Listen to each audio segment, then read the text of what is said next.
Approve pa rin tayo sa isang legit na loan app kung saan nakailang reloan na ako sa kanya at tumaas ulit yung credit limit ko sa kanya.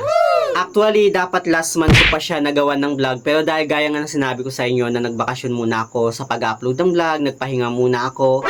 And ngayon ko lang ulit siya gagawa ng video at ngayon ko lang din ulit kayo i-update about nga sa account ko sa kanya. Anyway, legit at recommended itong pag-uusapan natin. So bakit ko nga ba siya nasabing recommended? Dahil pagdating guys sa kanyang interest nasa 6.5% lang monthly. Kaya naman kung interesado ka dito sa ating topic, keep on watching.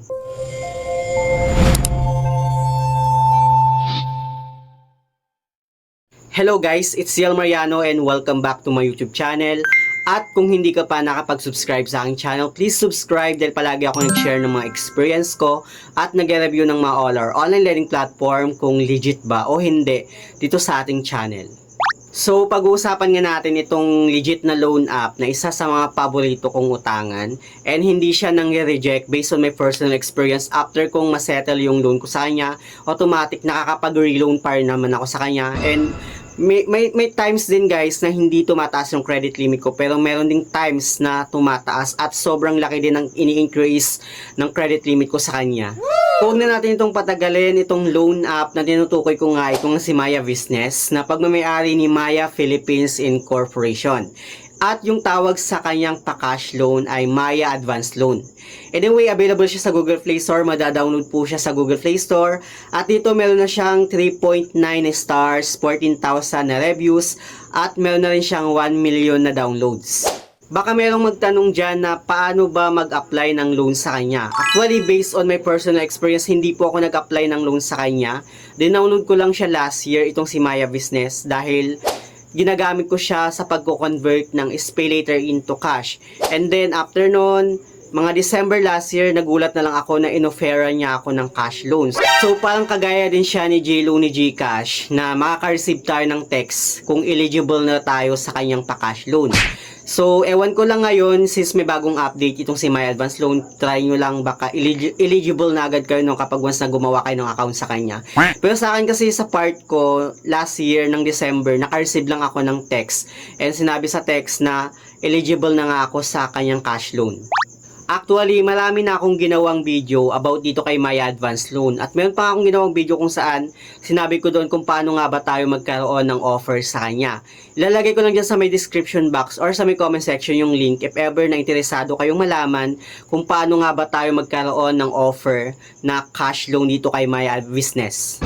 Alam nyo ba na nag-start muna ako ng 1,000 na credit limit dito kay Maya Advance Loan? And every month naman tumataas yung credit limit ko sa kanya. Actually, 1 month lang yung loan term payment na in-offer niya sa akin. Kahit up to 3 months yung kanyang repayment term. Pero goods na rin kasi every month tumataas yung credit limit ko sa kanya. At meron din namang month na hindi tumataas yung credit limit ko. Pero so far, sobrang okay siya kasi nakakapag-reloan ako sa kanya agad after kong masettle yung loan ko. Hindi po siya nang-reject based on my personal experience. So ito na nga yung update dito sa account ko kay Maya Business kung saan nagbayad na nga ako sa kanya ng current loan ko na 9,500 nung last month guys sa October. And dito yung total na babayaran ko sa kanya is 10,117.50 pesos. Kasama na doon yung kanyang interest.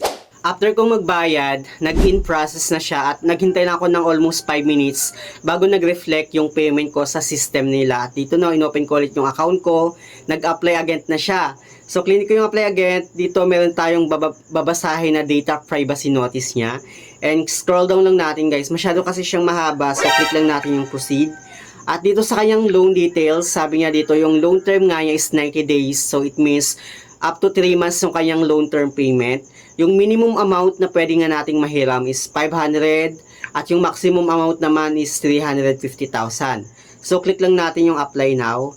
At dito nga, no, mamimili lang tayo kung saan natin gagamitin yung loan na hihiramin natin. Sabi niya dito, what is this for loan?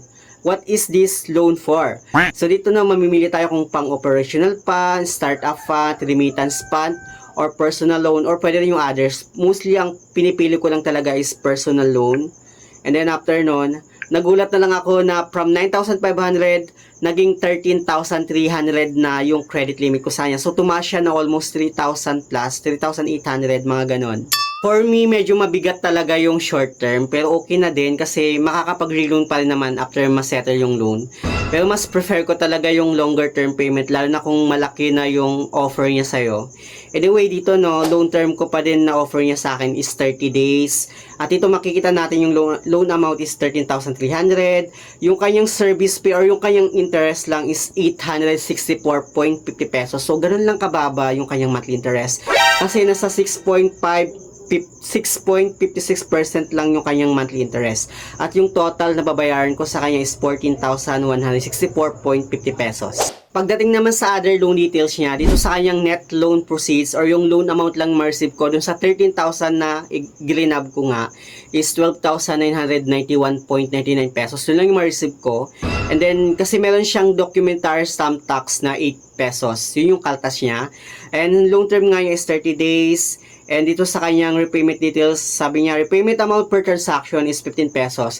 Dito ha, based on my personal experience sa repayment amount per transactions, if ever na nagbebenta ka nga ng load dito kay Maya Business, bawa nagbenta ka ng load, every transactions mo, makakaltasan ka ng 15 pesos. At yung 15 pesos na yon, nababawas naman siya doon sa loan mo.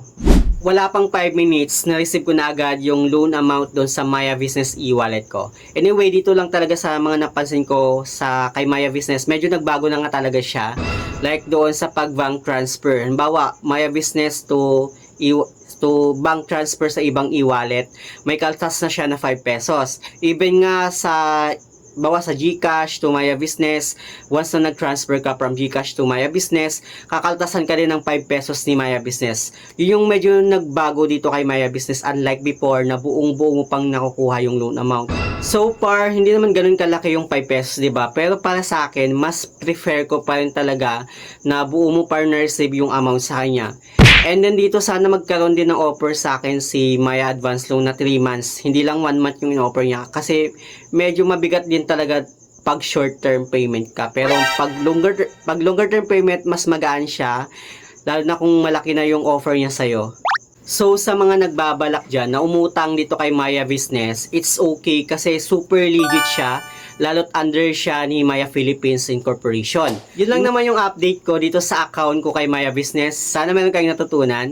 Anyway, sa mga hindi pa pala nakapag-subscribe sa aking YouTube channel, please don't forget to like, share, subscribe. Click the notification bell para lagi kang updated sa aking mga susunod na video. Thank you guys, thank you for watching and see you on my next video. Bye!